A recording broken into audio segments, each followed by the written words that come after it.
2 years female, Manupriya, from Tiptur, educated till 4th standard from low socioeconomic status, married since last 10 years, has come with chief complaints of breathlessness since last 6 years, chest pain since last 2 years, syncopal episodes since last 6 months. Breathlessness since 2 years, is it? Breathlessness 6 years, sir. 6 years, okay, yeah. Yes, sir.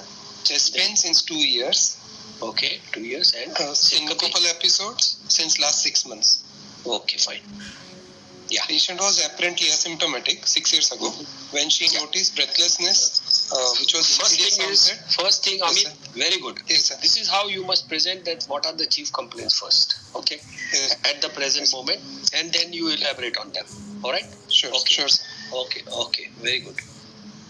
Breathlessness, which was insidious onset, gradually progressive, which was brought on exertion, mainly on walking more than 1.5 kilometers, and that was NYHA class 2, and relieved with rest.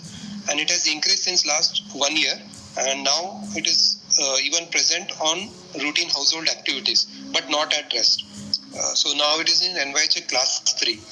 She also gives history of paroxysmal nocturnal dyspnea since last 6 months, for which she had consulted in the hospital and was started on medication for the same. No history of orthopnea, no history of syncope, no history of cough. Chest pain since last 2 years, which is mainly on exertion, retrosternal. She says it is heaviness. It is brought on by exertion, mainly walking, and it's relieved on rest. And it's not radiating, and it is Canadian classification class 2. Okay.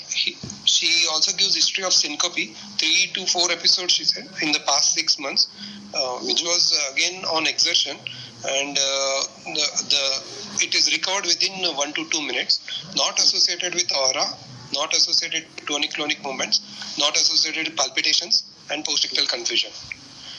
Okay. No history of prolonged fever, no history of edema.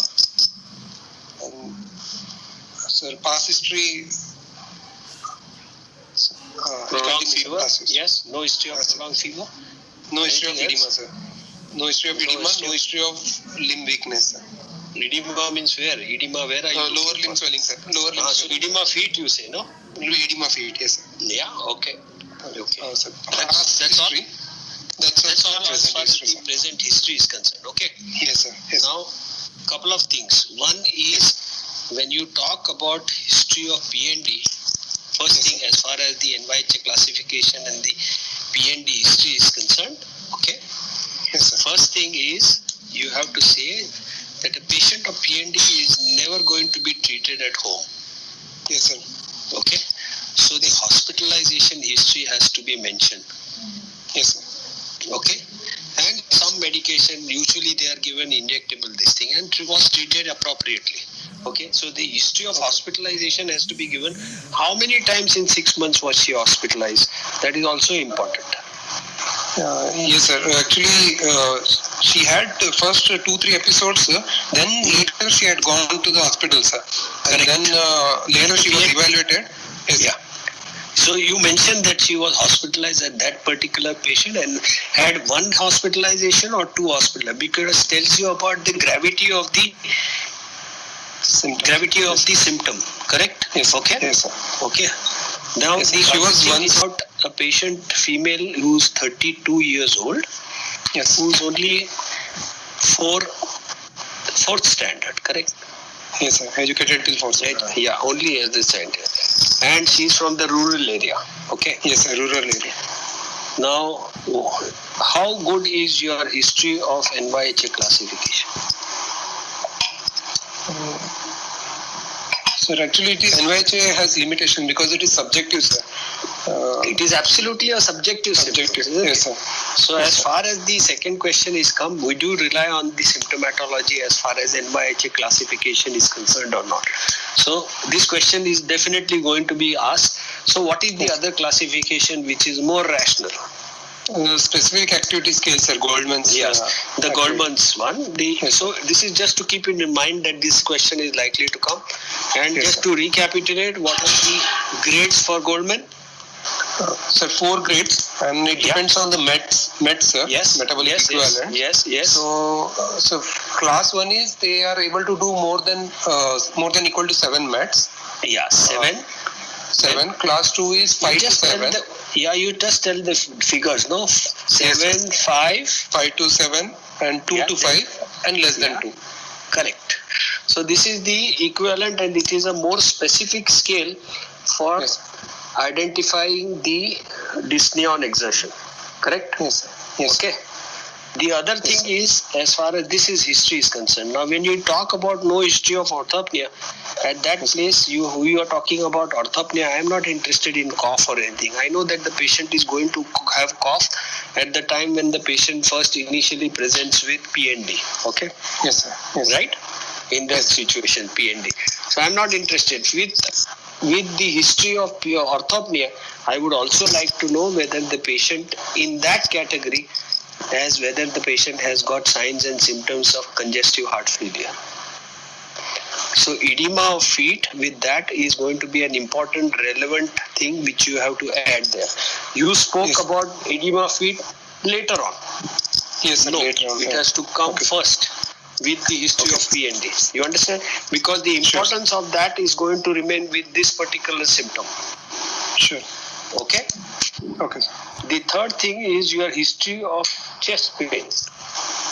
Yes. When you say that there is a chest pain, when you are elaborating on that, the best thing is to say whether this is a chest pain which is angina, or it is angina-like chest pain, or it is non-anginal pain. 3 categories, correct? Yes, sir. Non-anginal, angina-like, and angina. And angina. Yes, sir. What is the classification of that? Yes, sir. She is actually angina, sir. This. What are the 3 factors which are taken into consideration to say that it is angina? Sir, character of the pain, then precipitating factor, and relieving factor, sir. 3 things. Correct. Yeah, 3 things, and the relieving factors. So when do you say that it is going to be angina when it fulfills all the 3 criteria? Correct. All the 3 criteria. Yes, sir. This patient, it fulfills all the 3 criteria. Correct. Yes, sir. Yes, sir. So you have to say that the patient has a history of chest pain which is angina-like. So what you are trying to do is to invite questions for which you are ready. Sure, sir. From the examiner. You understand what I am trying to say? Yes, sir. You also have to invite the questions from the examiners. Yes, sir. And that is where you get a plus point of getting the answers being given correctly for that. Okay? Okay. Now, just to recapitulate, what is angina-like? So only 2 of the 3, if they fulfill, sir, That's it right. is If there are 2, then it is angina-like. Anything less than 3 is non-anginal chest pain. Right? Yes. Yes, sir. Okay. Now coming to syncope. Patient is having history of syncope. Yes, sir. Yeah. Yes, sir. How do you define syncope? What is the cutoff for syncope? Yes, sir. So definition is it is sudden transient loss of consciousness with loss of postural tone and due to transient global cerebral hypoperfusion with rapid recovery, sir. What is that rapid recovery supposed to be? Sir, like they Supposing he is having epilepsy. If he is having epilepsy. Yeah. Sir, in epilepsy they will have post-ictal confusion, sir. I agree to that. But before that, Yes, what sir. is the time period for syncope? It's a To few say minutes, that it sir. is syncope, few minutes? Yes, sir. Few minutes, 5 Actually, minutes, sir, 8 minutes, 10 seconds to minutes. few minutes, sir. Yes. How many minutes? Yes, sir. Anyway. Maximum 1 to 2 minutes, sir. Yes, you want to categorize how many minutes it is usually? Anybody wants to answer? For syncope? Seconds only, sir. Sorry?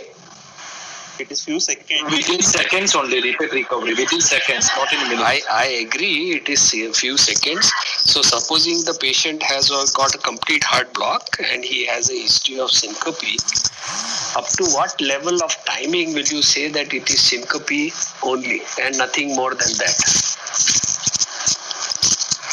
Few seconds to how many minutes? Few seconds to 1 to 2 minutes. By and large, it is 60 seconds. Hello? Yes, sir. Yeah, by and large it is 60 seconds, but can be extended to up to 2 minutes. But usually it is unconsciousness, which is usually for a period of about 60 seconds, extended up to about 2 minutes. That is 120 seconds. Okay? Yes, sir. Specific, without any confusion, by and large. Yes, sir. Okay.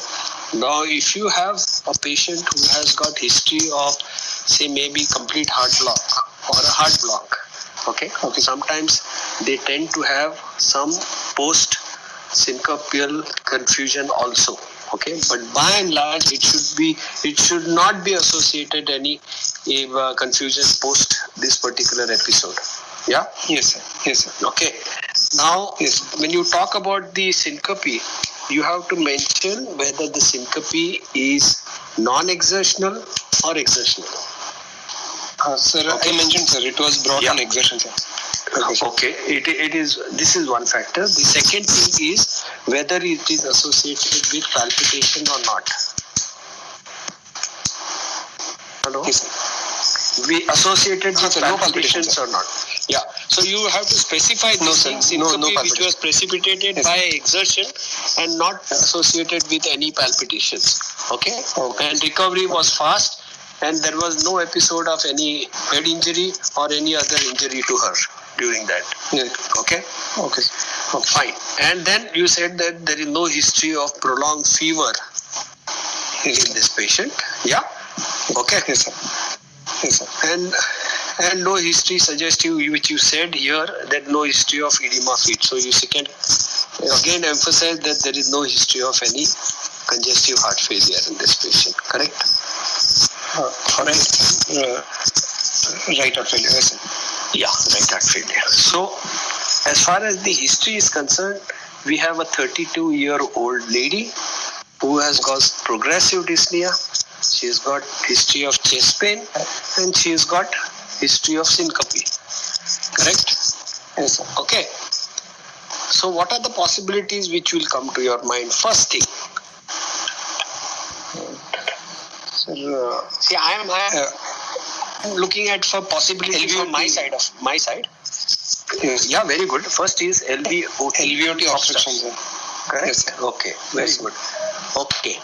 Now, when we talk about the LVOT obstructions, yeah, Yes, sir. what are the possibilities you are thinking about as far as LVOT obstruction is concerned in this lady, Sir, in this one patient? is, of yours? dynamic is possible, sir. Like HOCM, sir. Okay, Because dynamic breathlessness is LV there for outflow 6 years. obstruction. Yes, sir. Okay, very good. And And so fixed, we could think, but 6 years of dyspnea usually is against the aortic stenosis, sir, valvular aortic stenosis against it. So that was the second differential I would have thought of. okay, fine. Now, as far as your differential diagnosis from the history is concerned, when you talk about dynamic LV obstruction, LV outflow obstruction, what is the incidence as far as male to female is concerned for HOCM? Sir, actually it is equal distribution, sir, for male and female, sir.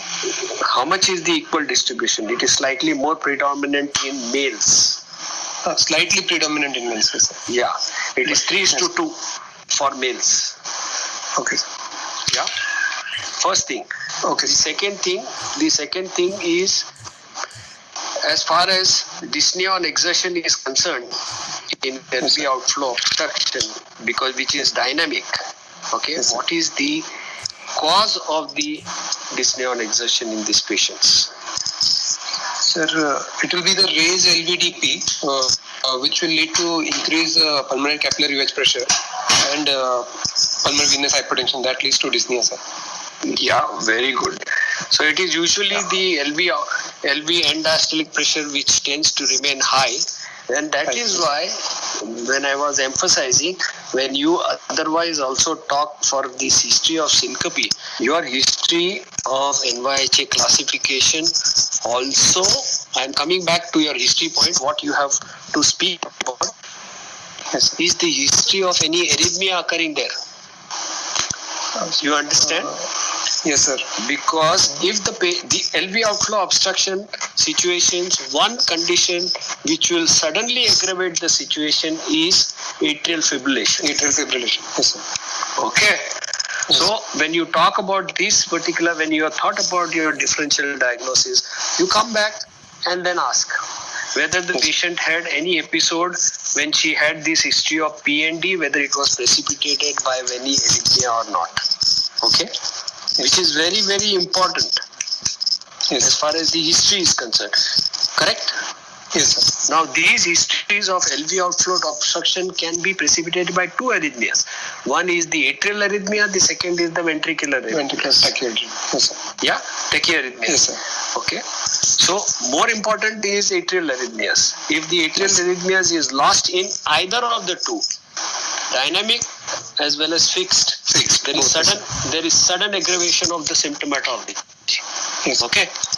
So these things you have to keep in mind, and then come back to your history and ask them the history point, and you put your point on that particular. That's a plus point for you. Okay. Yes, sir. I asked for palpitation specific history, sir, with syncope episode, sir. With syncope, but also, as I said, with PND history. PND history also. Yes, sir. Because the PND could be precipitated by these factors, as I said. Okay. Yes, sir. And most of the time when you have dynamic RV outflow obstruction, the history of PND is a late occurrence. Very, very late occurrence. Yes, sir. Correct? Yes, sir. The PND in a hypertrophic obstructive cardiomyopathy occurs when? It's a late occurrence when there is dilatation of the ventricles. When the LV ejection fraction falls down, that means they start manifesting like, that's right, they start manifesting like CCMs. Yes, sir. Congestive cardiomyopathy. Okay. Burnt out situations, as you rightly said. Okay. Okay. So that is the stage which comes out much later. Yes, sir. Okay. So but fixed LV outflow obstruction still cannot be ruled out in this patient. Yes. Okay, that the patient is progressing and the lesion is progressively increasing, and the patient is manifesting these symptoms, because these are basically all features suggestive of classical aortic valvular stenosis also. Okay. Yes. So you have to keep this in mind. Sure, sir. Fine. Anything else? Anything else? Past history is there, sir. No. Past history, you are talking about the differential diagnosis. Okay. Sir, otherwise, sir, if I keep fixed outflow obstruction, sir, for 6 years breathlessness, I should even include then mitral valve disease associated, sir. If I say it is only aortic stenosis. I will not give it as a earlier thing coming up. Something else I am looking out for. Female. I am giving you a hint. Female lady who's in the early third decade. Usually second to third decades. Mitral valve collapse. No, not at all. Anybody else? Come on, think. No, think. Stress cardiomyopathy. Sorry. Stress cardiomyopathy. No, usually it comes the Takasubos is much later presentation. Those are separate entities which mimic like an ischemic heart disease coming later on in life. They don't present with such symptoms. Sorry? Aortoarteritis. Ischemic Okay, somebody said LA myxoma. Yeah. Okay. Yeah, Amit, keep it in mind. Sir, I am expecting myxoma, sir, positional change will cause symptoms. I am not asking you about it. I am keeping it, I have written down LA myxoma. Whether it is to be considered or not, we will discuss it. Okay. Anything else which is very closely to be followed up with these patients? So you talk about peripartum cardiomyopathy, sir. PPH you talk about. Yes, Peripartum will come out when the patient has got history of pregnancy.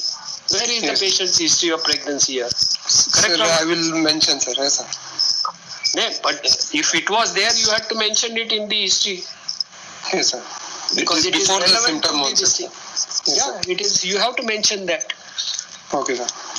PPH is one which you have to keep into consideration, no? Yes, sir. In these PPH patients? also. Yes, sir. Yeah, it comes Primary very high on pulmonary card. hypertension. Primary Yes. pulmonary hypertension, where the patient is presenting with dyspnea, which is usually an effort intolerance, but the history of PND PND is against it. is against it. But as far as Yes. the symptomatology is concerned, breathlessness, chest pain, syncope, Yes, sir. all of the three can All be fit, there. sir. Okay. Yes, sir. But the history of PND tells you that this is not PPH. Yes, sir. Correct? But when Yes. you talk about differential diagnosis, what we are trying to ask you is what are the things which are coming in your mind? Okay. Yes, sir. So PPH remains a close differential diagnosis in such situation. Now somebody said left atrial myxoma. Yes, sir. Yeah. What are the features which tells you that this is not likely to be a myxoma? Sir, she doesn't have constitutional symptoms, sir. Correct. Fever, Very good. First, malaise, and weight there are loss. no constitutional symptoms. There are no symptoms suggestive of any embolic episodes. And positional change also. Yes, sir. No embolic episodes. Yeah, embolic positional change maybe or may not be there. May not be. Okay. Yeah, they are usually coming up when little later on when you do the examination part of it. Yeah, when the history of syncope and everything can be there. Okay, Yes. but by and large, history of chest pain is not there in these patients. And my presenting feature usually is with constitutional symptoms or with history of embolic episodes. Embolic episode. Yeah. Okay. All right. Very good. Okay. Go on. Your past history. Sure. Sure. Patient had history suggestive of acute rheumatic fever at age of 12 years, which was with fever and associated with joint pains of the both knees and ankle, but not associated with swelling, and which was relieved with treatment around after 5 to 7 days. Sir. At the age of what you said? 12 years, sir. Okay. Okay. Yeah. Okay. Fine. Then, sir, she was fine, but she was not started on any prophylaxis after that. But she Okay. was fine till 18 years of age when Yeah. she started having breathlessness on exertion, which was class 2, NYHA class 2, and for which she had consulted. Okay. sir. Yeah. Sir, she had consulted to the local physician and was told to have a cardiac illness, and for which she was referred to higher center. And at age of 20, that is after 2 years, she has underwent a procedure through the right groin, and post which she has been asymptomatic and was started on penicillin prophylaxis for every 21 days. Sir. Okay. Very good. And Now, this she had discontinued after 5 years, sir, around 5 to 6 years. Sir. okay. At one criteria which was recommended at that time, maybe. Yeah. Okay. That you give prophylaxis for 5 years. Yeah. Okay. Sir, actually she discontinued by herself, sir, this one. Okay. Fine. She was What not about told to anything, stop, sir. anything else? Yes, sir. She was pregnant around like 8 years back, that is around age of 24 years, sir, and which was uneventful, sir. Pregnancy went uneventful, and full-term normal delivery also, sir, in the local hospital only, sir. 8 years back means at the age of 24. 24, yes, sir. Okay. 4 years after she underwent some cardiac catheterization. Correct? Yes, sir. Procedure. Yes, sir. Okay. Yes, sir. Fair enough. And Is that so all? she was asymptomatic after that also, sir. And Yeah. pregnancy was uneventful, sir. There, sir. Okay. What I explained, sir, in the history. All right. Okay. That means the present symptoms coming up little later are the chest pain and the Yes. syncope and her Yes. history of PND. Okay. PND, sir. Yes, sir. So now, as far as your history is concerned, chief complaints module you have analyzed, you come to a Yes. diagnosis of LV outflow obstruction. Now, after your past history, would you Yes. like to modify your history? I mean, your differential diagnosis. Yes, sir. So I would like to keep even mitral valve disease also, sir, along with the aortic valve disease. Why mitral valve disease? Means you talk about specific disease. No, Mitral stenosis, sir. Mitral stenosis. correct. Mitral stenosis. Mitral Why do you stenosis. want to beat around the bush here? Sure, sir. Yeah, you have got a patient who has got history of rheumatic fever at the age of 12 years where she took some treatment, then she stopped, and then at the age of 20, when she became symptomatic, she underwent some intervention. Correct? Yes, sir. Yes, sir. Correct or not? Yes, sir. Correct, sir. So the patient underwent some procedure from Yes. the right groin. Correct? Yes, sir. Yes, sir. And then again after 4 years, Yes, the patient had pregnancy. Correct?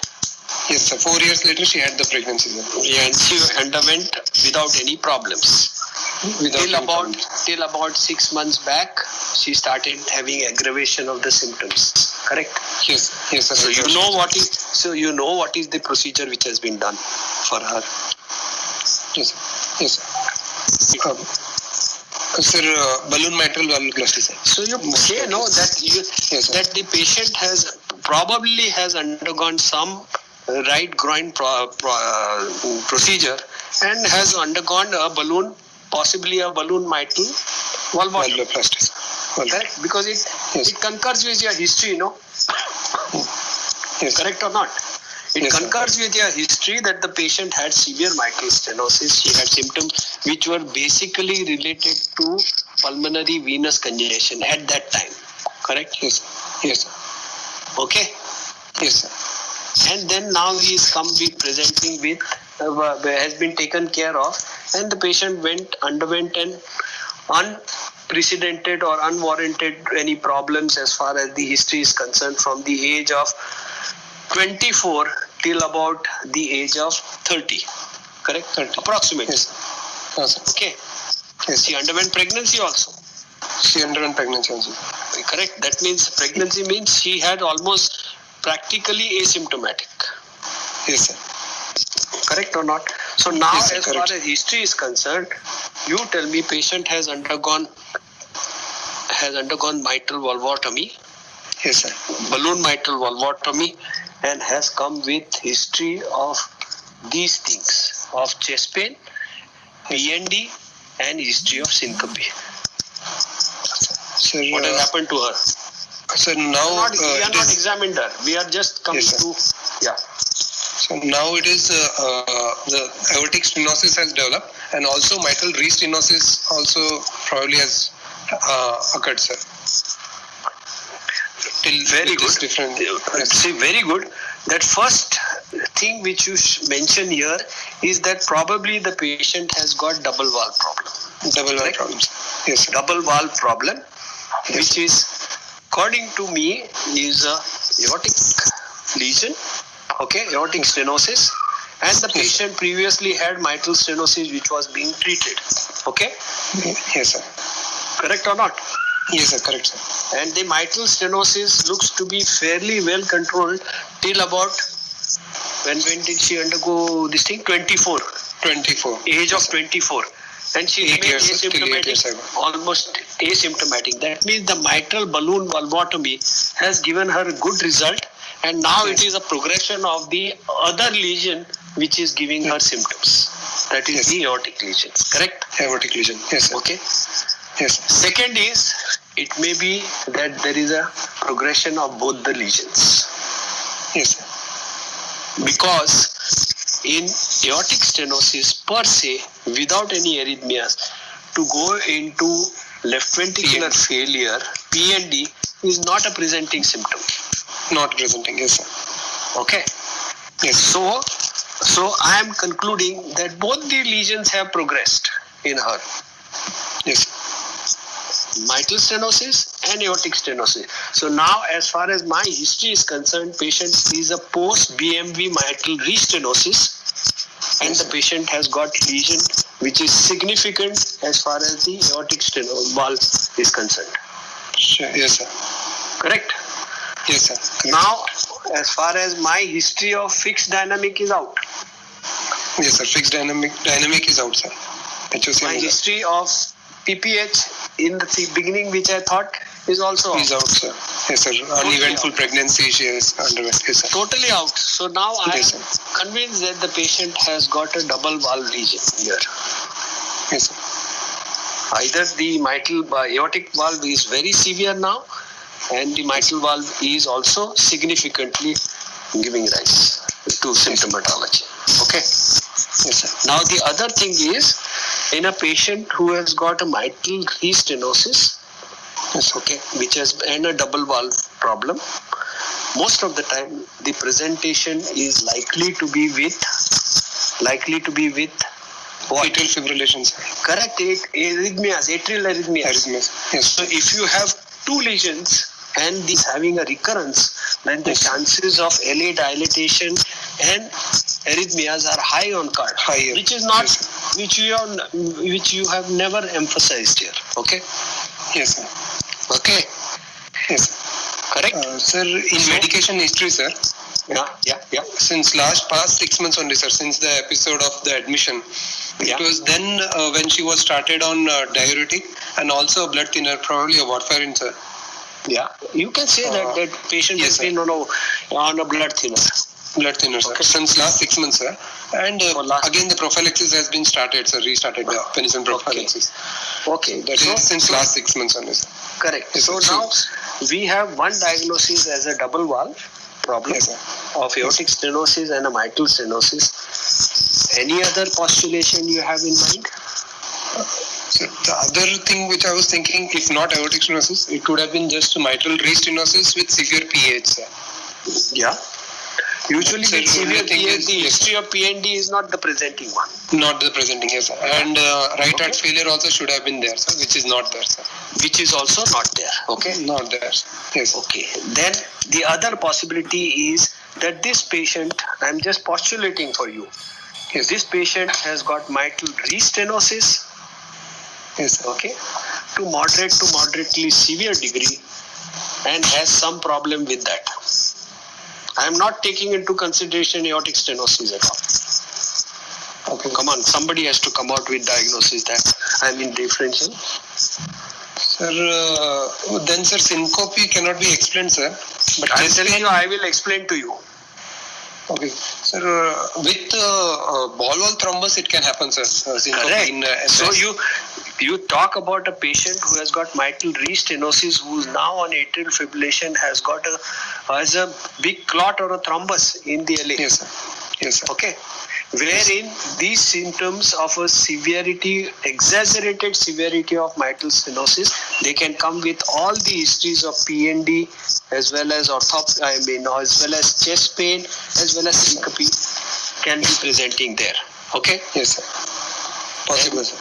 correct. So I'm just not saying possible. I'm just keeping it in mind that this is the Yes. other differential diagnosis which I am going to keep it in mind. Sure, sir. Okay. So this is how you come to a logical distance. Now the other thing I was asking you, when you talked about patient in, what is the natural history as far as history of PND is concerned in a patient who has got mitral stenosis? Sir, PND. Sir, mitral stenosis with PND, sir, 5-year survival is 62%, sir. Okay, we are not talking about that. 2/3 of them is survival. Yes, sir. Yes, sir. And That's 5 years. other is I'm talking about history related to PND. What is the natural history of mitral stenosis and PND?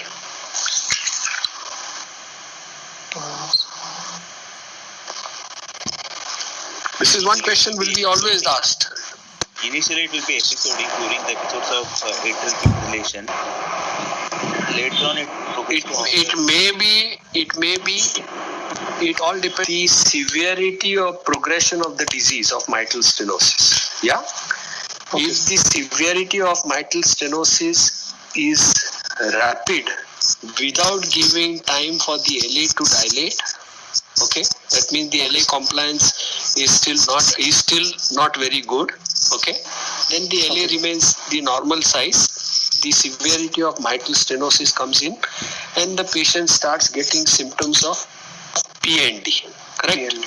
Okay. Yeah. Okay, sir. So what happens later on over the course? What is the natural history of mitral stenosis? Come on, this must have been talked about, explained to you. Yes, sir. That symptom Okay, I progression will tell from you. class 2. Yes, sir. I will tell you. Okay. Patients with severe mitral stenosis presents with PND as a natural history to begin with. Then the PND totally disappears. Okay. Then the patient starts presenting with low output symptoms. Okay. Because of PH And then second later on- stenosis.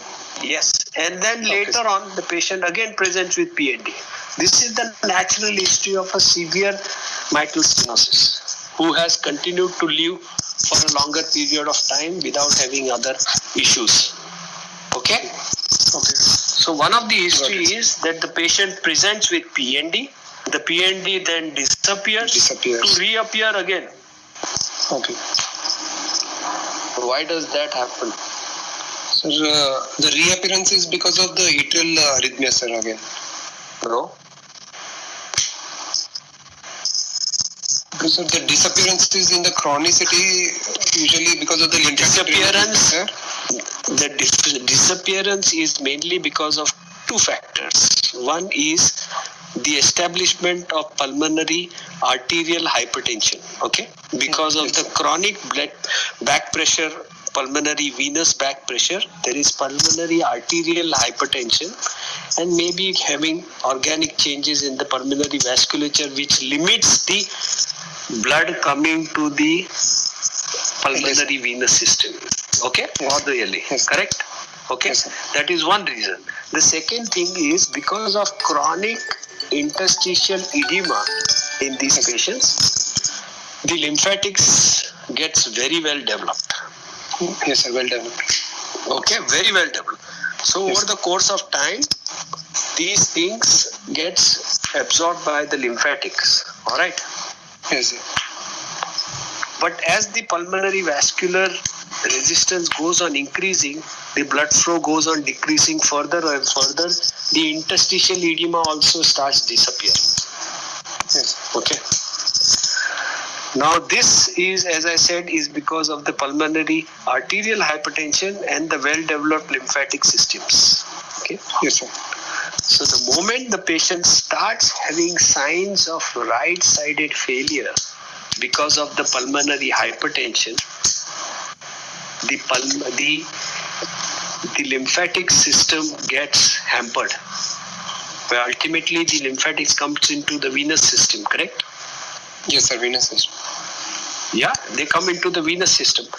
So the moment they start going into right-sided failure and the venous pressure starts increasing, where that means, in other words, they start having symptoms which are suggestive of orthopnea and features suggestive of congestive heart failure, is the time when the patient may also present with PND. Okay. Okay.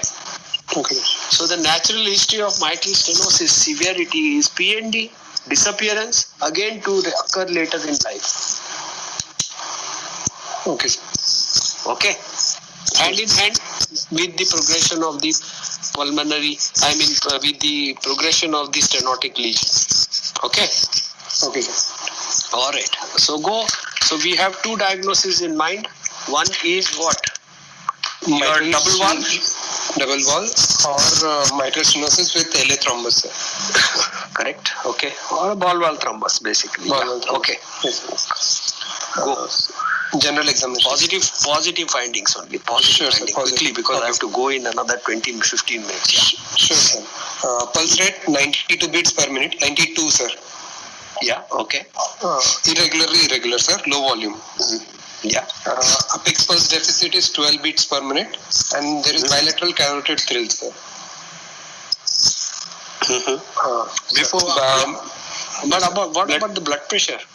Yes, sir. Blood pressure 106 by 70, sir. 106 by 70. Yes, sir. So pulse pressure is 36. 36, sir. So normal, sir, actually, pulse pressure. Respiratory rate is 18 cycles. JVP is, mean column is normal, sir. A wave is absent. And JVP is normal. Is negative. JVP normal, is normal? Sir. Yes, sir. Yeah. Mean column is normal, sir. But A wave is absent. Normal respiratory variation. Yeah. What about a B wave? B wave is prominent, sir. Because sir, A wave is absent, only one positive wave is seen, sir, clearly. So B wave is present. Okay. Yeah. Present, sir. Very good. Sir, general examination, no other positive findings, sir, other than this. Okay. No other feature. Okay. I'm not going to go elaborate on that. Okay. Yes. Couple of things. First, Okay. in a patient who has got atrial fibrillation, okay, Yes, sir. how are you going to talk about the blood pressure of that patient? Sir, it should be average of 3 readings, sir. Okay. So, sir. 3 reading means supine position, patient is in standing position. Or, No, sir. Same position, sir. so you have to say position, sir. that, no? Yes, sir. In the patient Average of lying 3 down readings, or sir. whatever it In may line be. up. Yeah. Yes, sir. Average of 3 readings, correct? Yes, sir. Okay, so you have taken the average of 3 readings in your. Yes, sir. Average of 3 reading, but sir, that point and all decimal, sir, I just omitted, sir. I just roughly kept it this much, sir. 106 by 70, sir. 106 by 70. All right. Yes. Okay. So Amit, you are Yes, sir. talking about a patient where you have at the back of your mind, the patient has got stenotic lesion which is very, very significant. Whether it is a single valve or a double valve, I don't know. We have still not come to the final conclusion. Correct? Yes, yes, sir. And you are talking about pulse pressure which is 36. Yes, sir. Yeah. Yes, sir. So what are the things you have to analyzing to keep in your mind when you are supposing you are going to defend yourself as far as these 2 lesions or 1 lesion is there which is stenotic and the pulse pressure is about 36, which is it is almost normal or on the higher side of normal, correct or not? Yes, sir. Like normal, sir. Yes, sir. Normally in a patient who has got aortic stenosis, what is the Should pulse? be low pressure, No. sir. Low pressure. What Yes, is sir. it described as? Sir, pulses parvus et tardus, sir. Okay, pulsus parvus et tardus. Okay, what is the pulsus parvus et tardus? What is it like? What do you Sir, when you draw it? What is it like? sir, slow rising and late peaking and the low Yeah. volume, sir. Correct. Slow rising and late peaking. That is pulsus parvus et tardus. Yes, sir. Now you tell me why does it happen? Because of the prolonged ejection, because of the aortic stenosis, sir. No. What is the etiology of a patient who has got aortic stenosis of pulsus parvus et tardus? Reduced rate of rise of pulse. See, when you have, you must remember that when you describe a pulse, the pulse has got 2 fractions in it. First one is the what? What wave? The first Percussion one, wave and yes, percussion wave, sir. and the second one is Tidal wave, sir. correct, tidal wave. Now, when you have the left ventricular ejection which occurs, Yes, it usually reflects the percussion wave. yes, sir. You understand? Yes, sir. So the first part of the pulse is usually determined by the left ventricular outflow. Yes, sir. Okay? Yes, sir. Which in a case of aortic stenosis is hampered. Correct or not? Yes, sir. It is reduced. So it's a slow rising pulse. Yes, sir. Okay. And then you get a tidal minute. Yes, sir. Why does it happen? Because of the continued ejection and plus the reflected waves, both together they form the It is peak. because the pulmonary, the aortic, the systemic vasculature Yes. resistance increases in these patients. Okay? Okay. And that is why tidal waves are basically the reflected waves of the ejection which occurs. Correct? Okay, sir. In a pulse, in a normal pulse. So you get a pulse which is percussion which is more prominent, and then the tidal wave which is a small thing, because the percussion, the tidal waves are a reflection coming from the periphery. Now in aortic stenosis, because of the low output syndrome, the vasculature is in a constant phase of vasoconstriction. So SVR is significantly increased in patients who have got severe. Okay. Okay. And that is why you get a pulsus parvus et tardus. The reflected wave is much more prominent than the percussion wave. Okay. Okay. Okay, sir. So this is the pulsus parvus et tardus in the patient who has got aortic stenosis. Now you have got a patient, you are thinking in terms of an LV outflow obstruction, and has got a patient who has got a pulse pressure which is quite good. Yes. So what are you thinking in?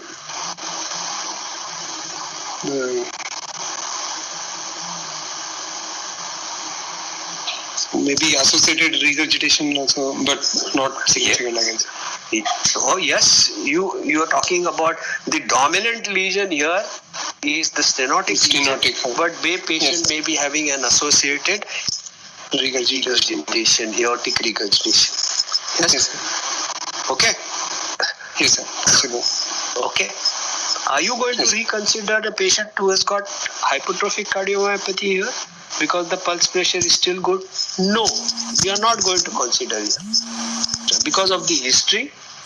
Yes, sir. Because of the history of undergoing so many procedures, and then she was all right, and then she has come back again. So it's a progression of the rheumatic heart, correct or not? Yes, sir. Rheumatic heart. So in other words, what I'm trying to say, in an LV outflow obstruction, if you have a good pulse pressure, it is likely to be a combined lesion.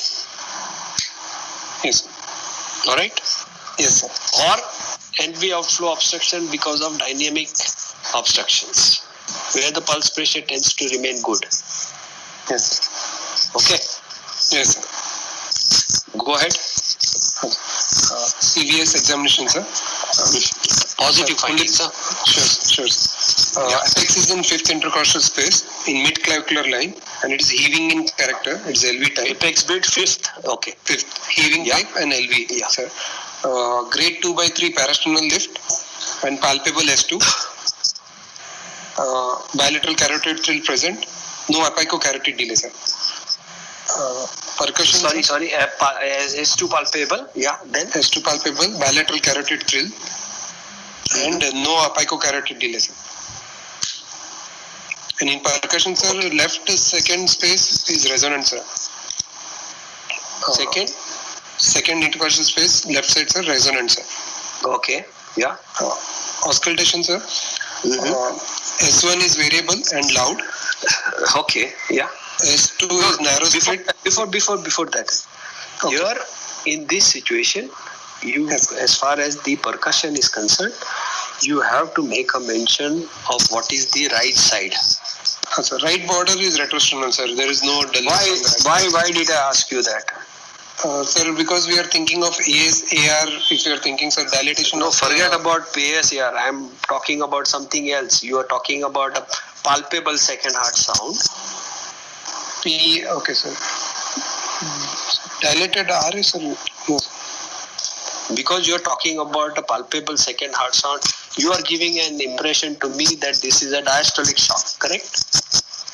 No, sir. PH is a presence of a PH. There is a severe PH, correct? You are talking about grade 2 parasternal heave, correct or not? Yes, sir. So You are dilated talking RA. about- You are talking about an V wave which is prominent in the JVP. Yes, sir. So what do I that expect? That the RA Dilated is also, RA. Yeah. So you have to think when you talk. So this is an important thing at percussion to know whether the RA border is increased or not, or perceivable or not. So you have to specifically mention whether you find or not. Okay, sir. That you So are looking right for border it. is That means- retrosternal. Yes. Okay. Yes, sir. Very good. Go. Sure, sir. Auscultation, S1 is variable and loud.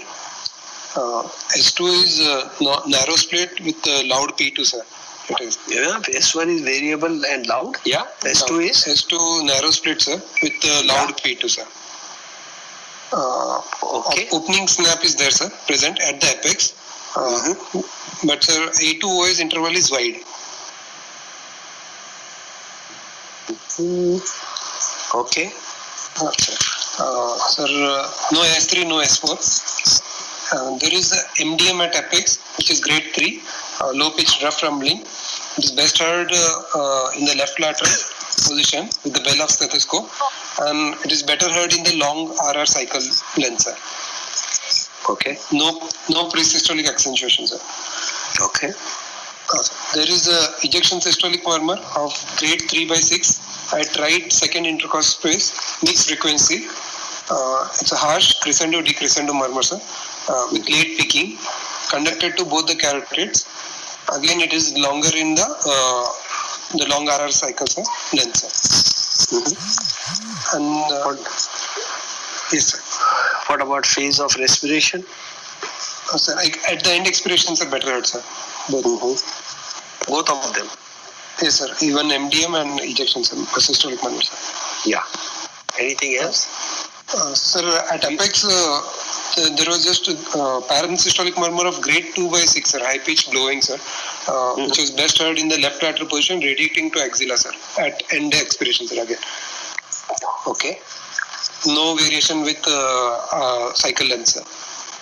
Okay. So Best that's heard all, sir. in expiration again. Yes, sir.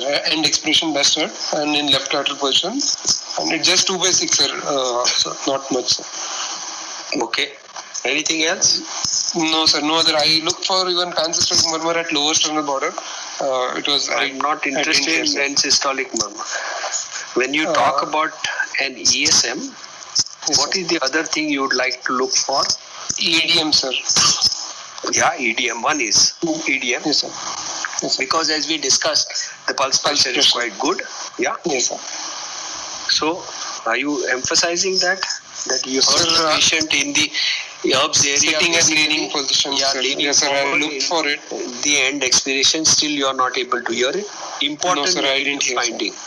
Okay. Yes, sir. Important negative finding. No EDM in spite of auscultating in expiration and in Sitting and leaning forward position. leaning forward position. The other thing is, what about ejection click? Sir, no click, sir. No adults on the I didn't hear, sir. No click No in click. this patient. Okay. Okay. All right. Yes, sir. Other systems were normal, sir. All of them are normal. Normal, sir. Respiratory What normal. did you look for per abdomen. basically? Sir, per abdomen, hepatomegaly should look for, sir. That which was not there, sir. Respiratory for bilateral drains. And hepatomegaly and Ascites, sir. Free fluid, sir. hepatojugular reflux. Yes, sir. That in JUP I mentioned, sir, actually. Yeah, you mentioned that. Negative. Yes, sir. I mentioned, sir, with Okay, JUP, sir. okay. Yeah, okay. So it has to be mentioned here that there is no HJ reflux in this patient. Okay. Okay. Now before you come to a diagnosis, Yes, sir. what is the Wheels index? Wheels index. Wheels. WEIL, Wheels index.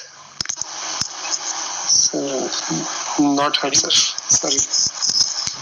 Okay. Anybody has heard about the Wheels index? No, I think nobody has heard about any Wheels index. Sir, Okay. I'll find out, sir. Okay. No, I will tell you. What is the what To S1 minus E2OS interval. Very good. Who's that? Sir, Dr. Chintan, sir. Chintan. Very good.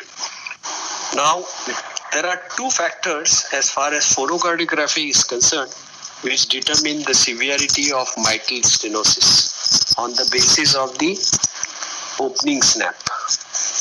Okay. Of the opening snap, correct? Okay. Okay. One is what? The S2OS interval. S2OS, A2OS interval. S2 or the A2 interval, A2OS, S2OS interval. Okay. Okay. How does it correlate with the severity? Sir, the shorter the A2OS interval, sir, severe is the mitral stenosis, sir. Correct. Absolutely right. S2OS interval. So it has got an inverse relationship. Shorter is the S2OS interval, severe is the mitral stenosis. Correct? Yes, sir. Yes, sir. Okay. This is in general. I'm talking about only mitral stenosis. Okay. Okay. There is another parameter which is called as the S1. What? So Wheels index, sir, you said. No. What is the other parameters? Somebody said no. Chintan QS1. QS1 minus A2OS. No. QS1 First, minus. one minute. What is the other parameter is the QS1 interval. Okay. Okay. How does it correlate with the severity of mitral stenosis? See, you must understand Q signifies the beginning of systole. Okay. On the electrocardiograph, Q indicates the beginning of systole. And Okay. S1 is the time when the mitral valve is closed. Correct? Okay, sir. So it tells Shorter you about the interval. It tells you about the timing it takes to close the mitral valve of the systole. Okay. Okay, sir. Initiation of systole to closure of the S1. Right? Okay, So sir. longer the S2OS interval, more severe is the mitral stenosis, because if the LA pressure is higher, the LA pressure will be higher in patients who have got, it will take longer time for the LV to generate a pressure to contract and to close the mitral valve. You understood? Understood, sir. QS. Okay. Okay, sir. So QS1, there is a direct correlation. Okay, sir. Means longer the QS1 interval, severe is the mitral stenosis. Correct, no?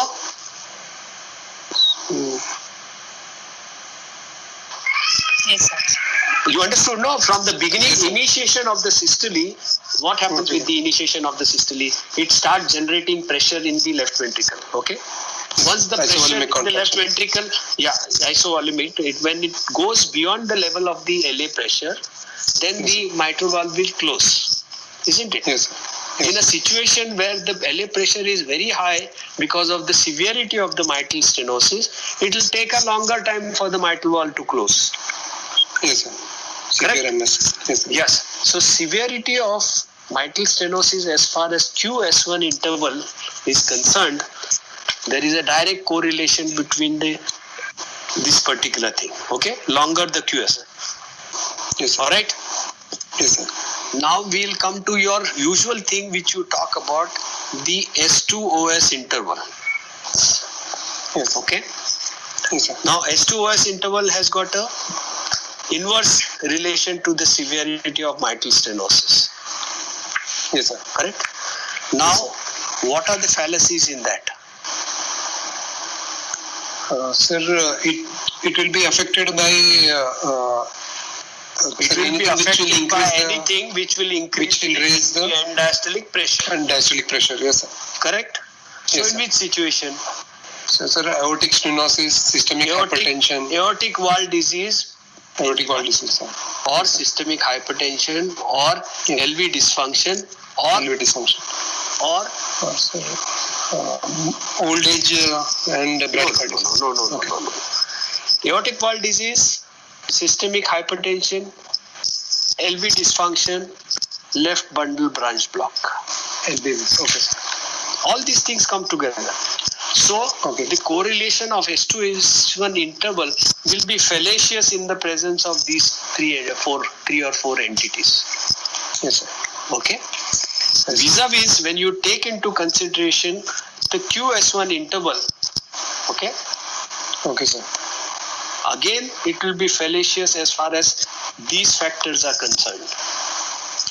That means aortic regurgitation, then patients of systemic hypertension, left ventricular dysfunction or LVBP. In which situation it will be fallaciously affecting the QS1 interval.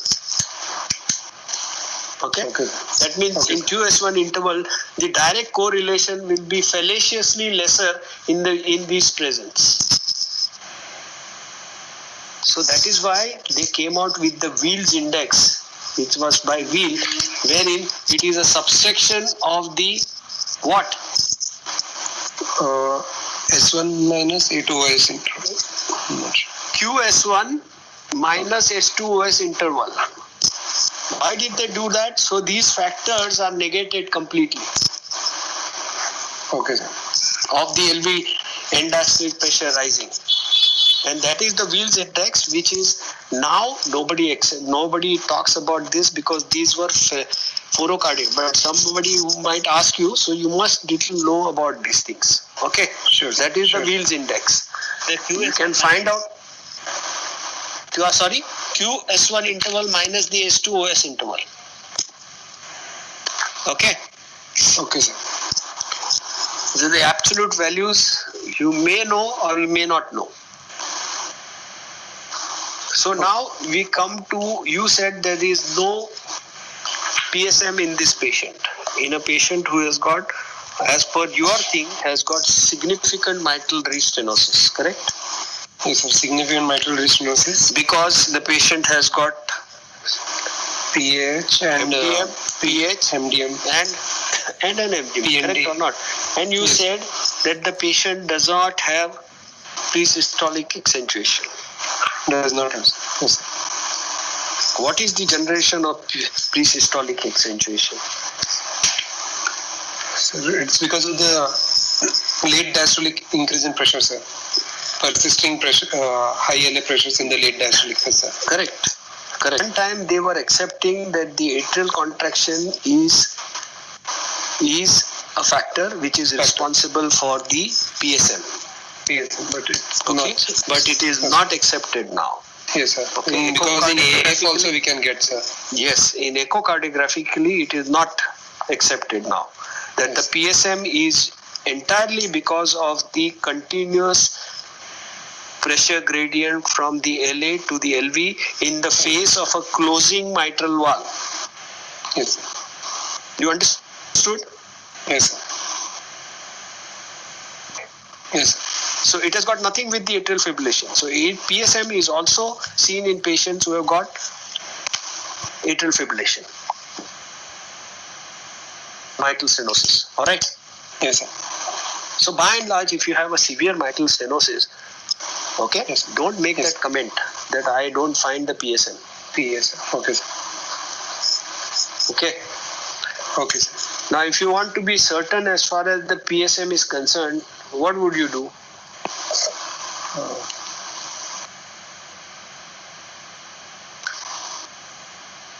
Sir.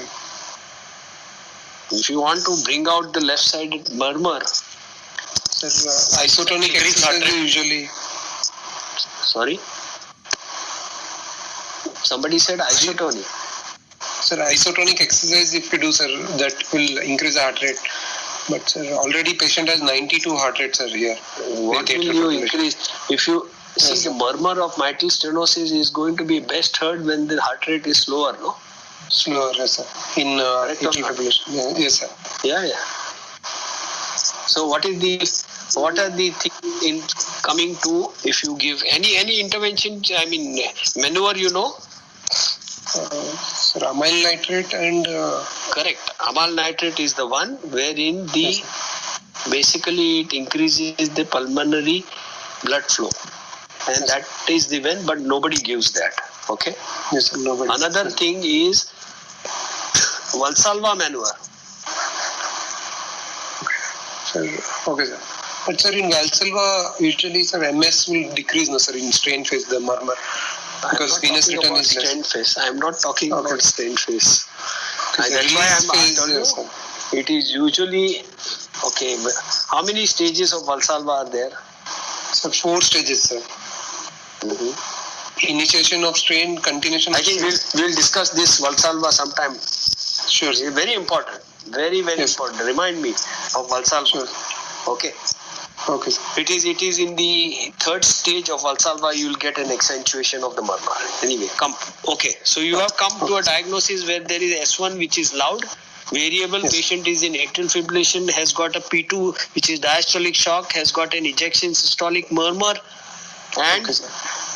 the other thing which we would like to have it present is the murmur of tricuspid regurgitation. Yes, sir. Yeah, yes, sir. Okay, which you are not Yes. commented at all. Okay, Yes, sir. I didn't get, sir, any murmur. you can say that I looked for Yes. the murmur of tricuspid regurgitation but could not appreciate. Could not appreciate. Yes, sir. That is the statement, and you are totally justifiable in that because the aortic ejection systolic murmur usually tends to remain very harsh. Okay. Harsh, yes, sir. Yeah. So you can get away with that, but ideally you would have looked for the TR murmur in this patient, correct? Yes, yes, sir.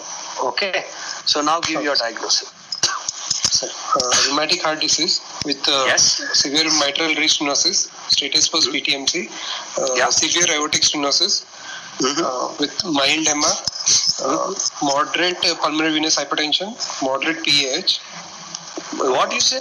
Moderate pulmonary hypertension. pulmonary venous hypertension, sir, moderate, Ah. and moderate What about- PAH, sir. Moderate pH. Why moderate?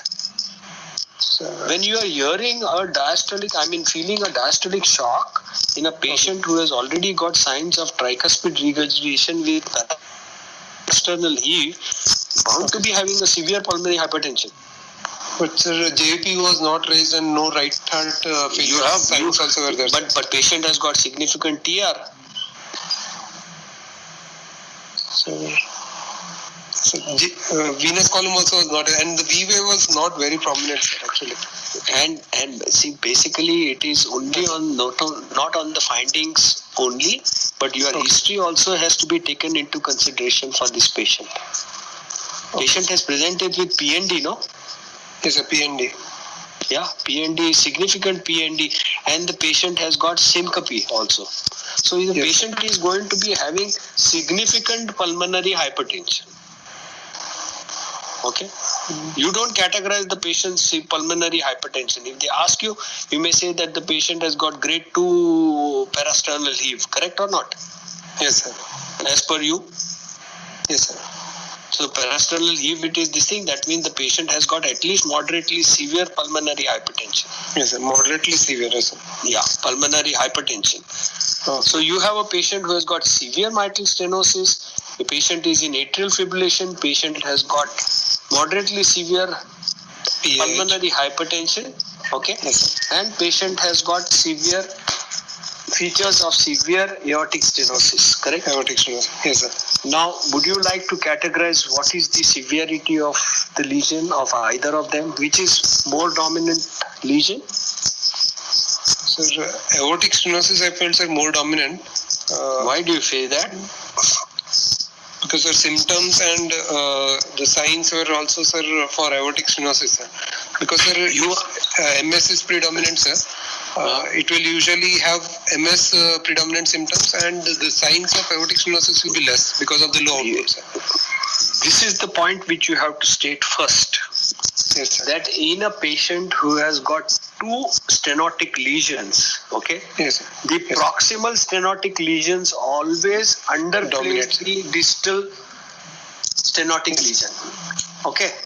Yes, sir. So if the mitral stenosis was significant, then the features of aortic stenosis Stenosis wouldn't have been yes, sir. would not have been done. They would have been underplayed by the proximal stenotic lesion. Okay. Stenotic lesion. Yes, sir. Now here in this patient, I would like to say that both the lesions seem to be significant. Significant. Yes. Both of them. I would Both not of them like are to say that one of them is significant, severe than the other one. And the explanation is that you have got signs, as far as history is concerned, has got history of syncope, has got history of angina, okay, Yes, sir. Yes, sir. which is a hallmark of a left ventricular outflow tract obstruction. And also the patient has got signs suggestive of pulmonary venous hypertension Yes, sir. PND. because of the history of PND also. So this is a Yes, sir. patient who has got a codominant stenotic lesion with some amount of mitral regurgitation. Yes. Okay. Yes, sir. All right. So it's a Yes. codominant lesion of as far as stenosis is concerned.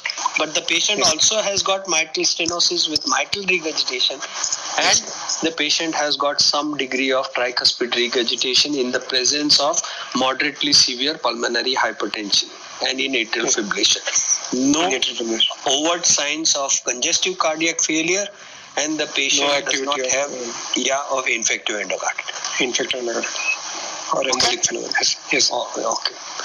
That's it. What about the quickly 5 minutes ECG? or X-ray? What do you want? Sir, actually, I don't have, sir, both, sir. There. You don't have both. What would you have Yes, liked sir. to have? ECG or the X-ray? If sir, ECG, why? If X-ray, why? Sir, ECG, ECG will help, sir, because, sir, if the pH is dominant or not, sir, that we can get, and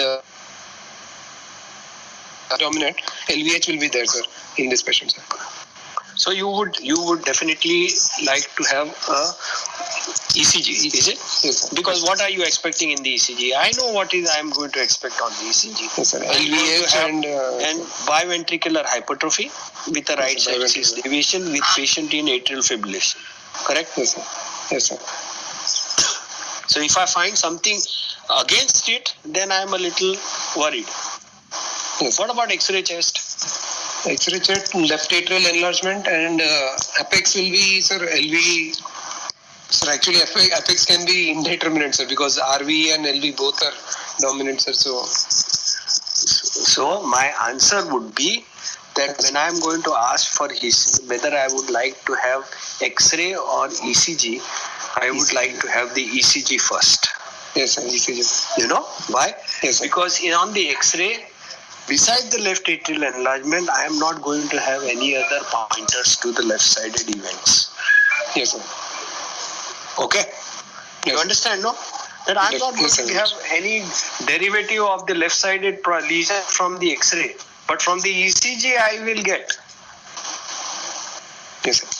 So my preference will be to first go for the ECG for this reason. Okay? Yes, sir. Okay. X-ray wise. And what about the echo? Quickly, for my Sir, interest also. Yes, sir. Echo was, sir, rheumatic heart disease, severe mitral restenosis with moderate MR, Sorry, sir. say that again. Severe mitral restenosis, sir, it was, sir. Yeah. And moderate MR, sir. Yeah. With severe AS, mild AR, sir. And, Mild AR, yeah. Yes, sir. Severe PAH with moderate TR, sir. With moderate TR. So findings are perfect. And as I said, that the patient is bound to have some aortic regurgitation because the pulse pressure is good, which you would never have expected in two stenotic Lesions, sir. Yes, sir. two stenotic lesions.